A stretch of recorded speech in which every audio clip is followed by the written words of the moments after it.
Are you getting ready to collect your Goldendoodle puppy soon? Today I'm reflecting back on preparing to pick up Sophie. I'll let you know what I did and what I forgot to do.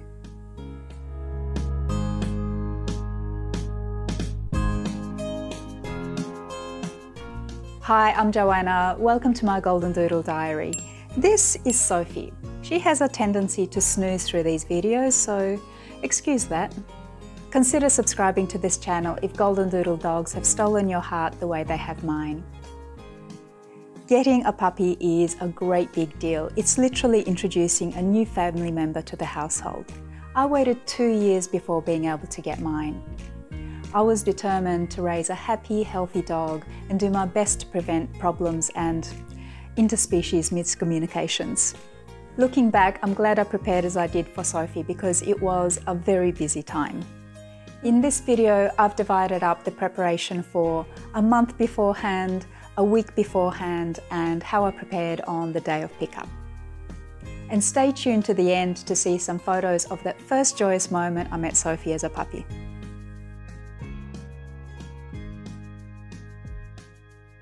I watched lots of puppy raising videos. Come to think, I binge watched everything I could find.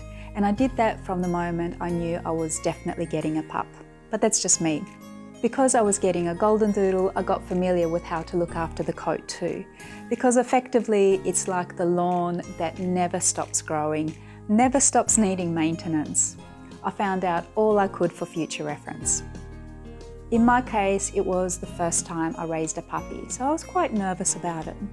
I was told it would be a full-on experience, and it's good I had that expectation right from the start. I'm glad I learned as much as I did beforehand because I often drew on this knowledge.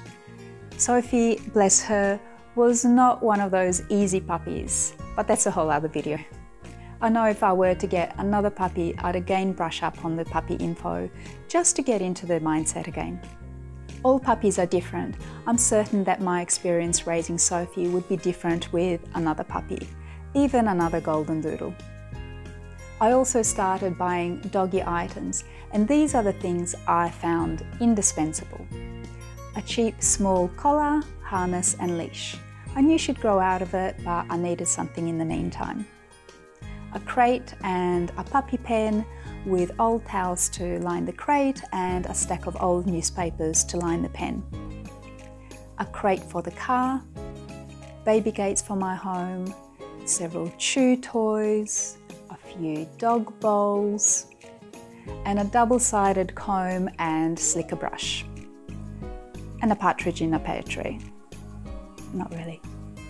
I also researched puppy school classes which I could enroll my puppy to as soon as I got her. Later, I found them to be such fun, I actually took Sophie to 3 different schools. But I found the classes offered by a vet clinic the most comprehensive, especially about dog health. Speaking of vets, I chose my go-to vet based on recommendations from local dog owners. This would have been a good time to also research pet insurance, so I'll mention it here. But I didn't get to that until just after Sophie arrived. Before Sophie came home, I spoke with her breeder about what kind of food she was being fed, and I bought the same. It's important not to change a puppy's diet too quickly or they'll get tummy troubles. Later on, I did my own research about what I wanted to feed Sophie going forward, but that change had to happen gradually. I also found out about what worming product the breeder used and when Sophie's next treatment was due. I marked this in my calendar and bought the same worming solution. I thought about boundaries for my home so puppy Sophie wouldn't have too much free rein at the start. If you haven't already seen it, take a look at this video which I made about house boundaries. Very relevant for a puppy. A handy tip I got was to make lots of space available on my phone for photos and videos. I actually forgot about it at this stage.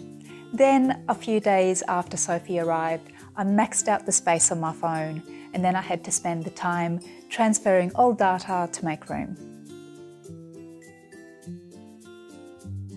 This is when I really ramped up puppy-proofing my home.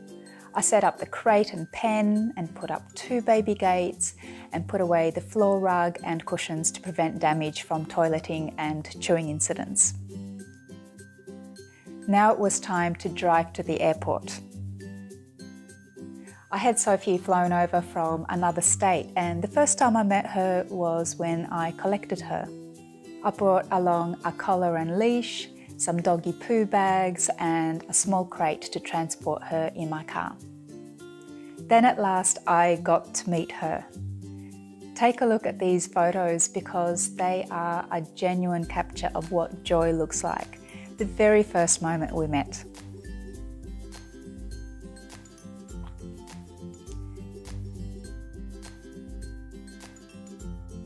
She had a long flight, and before driving home, I took her out for some fresh air to stretch her legs and relieve herself. In all my preparation, I forgot to bring something as obvious as water and a bowl. I noticed there was no water left inside the transport crate, and I don't know how long she was without a drink. Now, hydration is very important for puppies and dogs. Luckily, there was someone at the airport who volunteered her water bottle and gave Sophie a drink from the bottle cap. By the time I brought Sophie home, everything was already prepared. I had her food, I had her crate and pen to sleep in, there were newspapers and towels, I had some chew toys ready. I was set. With all the excitement, I got puppy brain and found it really handy to write things down about when to feed her and when to take her out for potty, which is quite often at the start.